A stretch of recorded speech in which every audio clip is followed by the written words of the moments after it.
সংবিধানের আর্টিকেল 70 মানে 70 অনুচ্ছেদের ব্যাপারে এটার যে সংশোধন করা দরকার এই ব্যাপারে রাজনৈতিক দলগুলোর মধ্যে একটা মতৈক্য তৈরি হয়েছে।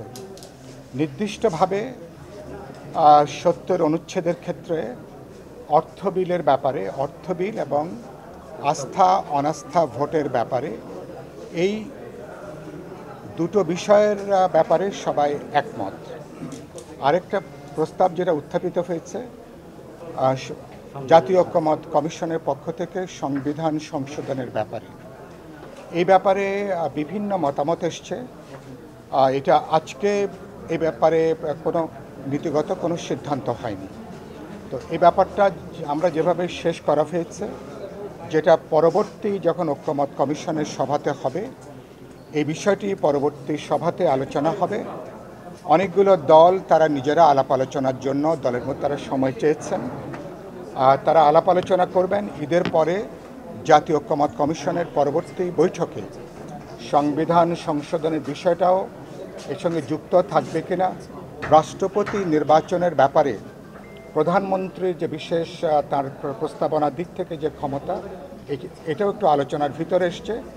এই বিষয়গুলো ঈদের পরে ঐক্যমত্য কমিশনের পরবর্তী বৈঠকে এটা নিয়ে আলোচনা হবে।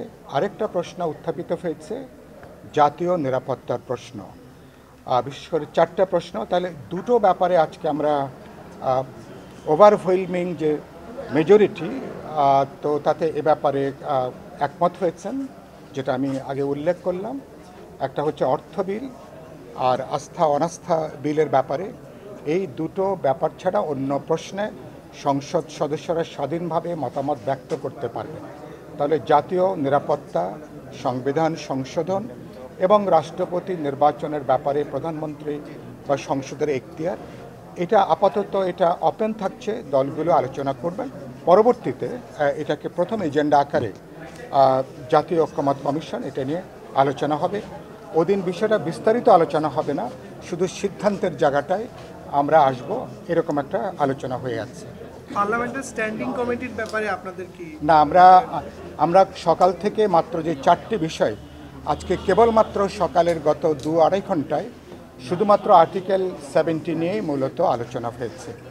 আমরা 2:30 পর্যন্ত এখন নামাজ এবং খাবার বিরতি, 2:30টার সময় শুরু হবে। এরপরে স্ট্যান্ডিং কমিটির ব্যাপারে আলোচনা হবে।